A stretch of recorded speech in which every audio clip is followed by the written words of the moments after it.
Knock, knock. An unexpected visitor on a quiet Sunday morning, and when I opened the door, I found myself face to face with Maddie, my ex-wife. Her hesitant voice and pleading eyes betrayed an unspoken desperation. "We need to talk," she insisted. Reluctantly, I let her in, bracing for the storm that was about to unfold. What followed were shocking revelations about a secret child and a past that refused to stay buried, forcing me to confront my demons and make life-altering choices. A knock on the front door startled me. Initially, it sounded hesitant and unsure. Furthermore, it was early on a Sunday morning, before 8 o'clock. Additionally, everyone I was close to already had a key to my apartment. It was peculiar, but it could be significant. Therefore, I decided to open the door. The sight of the slender, attractive blonde woman standing on my doorstep left me utterly stunned. "Hello, James. It's Maddie," she said. Maddie, my ex-wife. Maddie, whom I despised. My heart rate increased, but I attempted to maintain composure. "Maddie, I never expected to see you again," I replied. "I know, but we need to talk," she said. "We should have had this conversation a long time ago." "How did you find me?" I inquired. "I followed you from your mother's house. I remembered that you usually visit her on Monday evenings. It wasn't easy for me to gather the courage to knock on your door," she explained. She smiled, but it was a feeble smile. She appeared uncertain, which was uncharacteristic of her, yet undeniably determined. "May I come in?" she asked. "What do you want, Maddie?" I pleaded. "Please, James, give me 5 minutes and then I'll leave," she requested. I let out a dramatic sigh, as that had always been the extent of my resistance to Maddie's demands. I closed the door and followed her into the living room. She seemed worried, unusually so, and I had no inclination to assist her. "So, what do you want?" I asked. Maddie's azure eyes quickly scanned the room, searching for clues.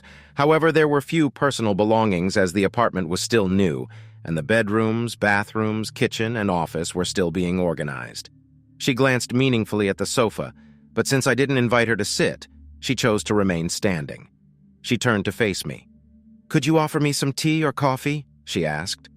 "You're not a guest, Maddie. Just say what you need to say," I replied. "How are you, James? Is it true?" she inquired. I chuckled. "Why do you care?" I questioned. "I love you, James. I always have," she confessed. "And that's why you continuously cheated on me with Tom." I read, "And did you not consider sharing this information with me prior to our wedding?" It never crossed my mind. I still had lingering feelings for him. He enlisted in the military. I haven't had any contact with him for 14 months. And I fell in love with you. Yet you continued to have a physical relationship with him whenever he returned to town. It started a few weeks before our wedding and continued for 3 whole years while we were married. Goodness, Maddie, you never let go of him, even after pledging your loyalty to me. All of this came to light. The detectives uncovered everything during the divorce proceedings. At least she had the decency to avoid eye contact. "What is it that you want, Maddie?" "I want my husband to come back and restore our family. Your ex-husband and I will not reconcile. You destroyed our family, Maddie. I never wanted a divorce. You abandoned us and refused to communicate with me. I've been trying to talk to you for 2 years. I have nothing to say to you, and there is nothing you could say that I would want to hear. You wanted both Tom and me. I wanted to be with you. I just wanted him occasionally as well. I won't participate in this game. You never made a choice between us. So I made the decision for you." Upon hearing these words, tears glistened in Maddie's eyes. I don't claim to understand her, but the kind of relationship she desired would have destroyed me if I had agreed to it. Everything led up to this moment. "Your child needs you, James." My head began to throb, and I could barely think as blood rushed to my face. "Beth is not my child. She belongs to Tom. This revelation came up during a custody hearing. It seems to me that we could find a solution together. You see, Beth, I know you love her dearly, but I'm not referring to Beth. We have a son. I named him Jimmy." The roar in my head seemed to intensify, though I didn't think it was possible. I don't recall how I managed to remain standing because I have no recollection of the next few minutes. My mind simply retreated to process this new blow. When I regained my composure, I laughed bitterly. "I've witnessed this scenario before, Maddie. We're going to have a baby. Oh, James, you will be the best father in the world." Maddie tearfully confessed, "Only it was Tom's child, not mine." "But it's true. I didn't realize I was pregnant when you served me with divorce papers. When I didn't get my period, I attributed it to stress. By the time I realized I was pregnant, we had already finalized everything, and Tom and I were planning our future together. So what part of your vision for the future led you here? I am here because I love you." I dismissed her sentiment, stating, "Your actions towards me have contradicted such claims." Her tears flowed earnestly, yet with Maddie, discerning authenticity was often challenging. "Jimmy needs his father, and Beth misses you terribly, as do I," she implored. "Beth was not yet 2 years old when we parted ways. She has spent more time without me than with me, and you could have sought me out any time after I relocated." "What is truly unfolding, Maddie?" I inquired, my gaze piercing. With a downcast gaze and tears streaming down her lengthy lashes, Maddie confessed, "Tom departed several months ago. His whereabouts are unknown, and he declared he would never return." "Why?" I pressed. Maddie hesitated before revealing, "He couldn't reconcile with the fact that Jimmy is your son." Suppressing a malevolent grin, I remarked, "Well, then you made a grievous choice." She pleaded, "Please, James, I beseech you. I love you. Our children adore you. We are meant to be a family. We belong together." Seriousness etched on my features, I queried, "Who is listed as the father on Jimmy's birth certificate?" Maddie sobbed before whispering, "Tom." "It appears you are seeking your husband in the wrong place," I concluded firmly. Her desperation intensified as she insisted, "No, please, James, I genuinely love you. You are the only husband I desire, the sole one I ever wanted. I swear it." Witnessing Maddie's anguish, her contorted expression and heavy breaths punctuated by sorrowful sobs, I grappled with the urge to offer solace. Yet she appeared utterly bereft, devoid of the dynamism that initially captivated me, replaced by a despondent and desperate demeanor. Though her agony threatened to fracture my resolve, I found myself strangely unaffected by my own pain. The sound of the key turning in the front door lock mercifully interrupted our fraught exchange. I turned around, feeling a sense of relief wash over me, and a smile of anticipation graced my face.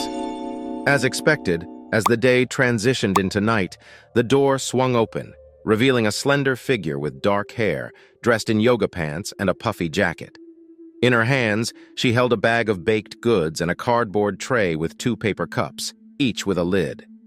"This is your home," I said, my smile widening. Sally returned the gesture with a bright smile, but her expression changed when she noticed Maddie and looked at me with confusion. "Honey, this is Maddie," I introduced. Realization dawned on Sally, causing her lips to press together firmly before forming a cold smile that didn't reach her expressive, dark eyes. "Hello, Maddie. I've heard a lot about you," Sally greeted, her tone polite. Maddie nodded, her eyes widening before narrowing into slits. She could only manage a nod, her body trembling with sobs. Maddie rushed past us, leaving the door ajar. I carefully closed it behind her. "Are you okay, honey?" Sally asked, her gaze penetrating mine as she lightly touched my cheek. "To be honest, I'm a little scared. I knew I would see her again someday, but I never imagined it would be like this." "What does she want?" I confessed. "Reconciliation. Tom ran away, and she claims I'm her son's father," I explained, a sense of worry creeping into my voice. "Oh no, James, could this be true?" Sally questioned, her concern evident. "Quite possibly." When it became clear that she wouldn't give up on Tom, I swiftly filed for divorce. We had some money, and I gave her everything she wanted just to get her to sign. "It's possible she was pregnant without knowing it," I revealed, my voice tinged with regret. "What are you going to do if this is true?" Sally inquired, her eyes searching mine for answers. Taking the tray and bag from Sally, I placed them on the kitchen island. I unbuttoned her puffy jacket and hung it in the hallway closet before embracing her. I kissed Sally, savoring the softness of her lips against mine. "What we're going to do is what we've always done, my love. We'll do the right thing. You taught me that," I reassured her.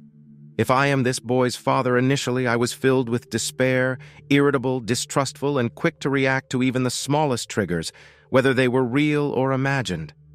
Sally embraced my wounds and demonstrated daily that I could confide in her completely. She showed me that I was deserving of love and that I could truly experience it. Relying on Sally's kindness, patience, and unwavering love in the face of my most self-destructive tendencies, we built a passionate and enduring partnership. My affection for this woman knows no bounds.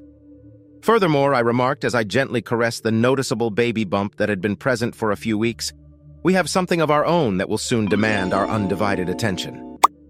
Sally responded with another one of her affectionate smiles. By the way, both your child and I are quite famished. Where did you place the buns and tea? We shared a laugh, clasped hands, and made our way to the kitchen. Remember to subscribe to our channel so that your second chef doesn't deceive you. And feel free to continue listening to the next story because this tale pales in comparison to what lies ahead.